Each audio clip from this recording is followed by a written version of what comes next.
So, yan na. Dito na sila, mama. At si tita. Sino yan? Sino yan? Inom ko tubig. Ngayon naman, yung sa kapatid Tubig? sa'yo, depende yan sa'yo kung ipapaano mo. Babayaran mo siya para ma-reconnect. Yun nga lang, akabuli mo yung bayad na yun, second due date mo.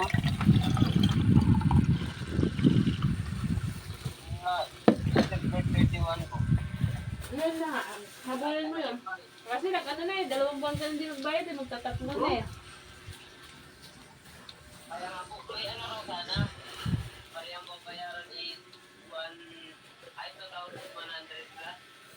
Oo. 1,399. 1,200. Hindi ko na lang sabi-sabi na. I-block mo na lang. Babae na laking tumawag.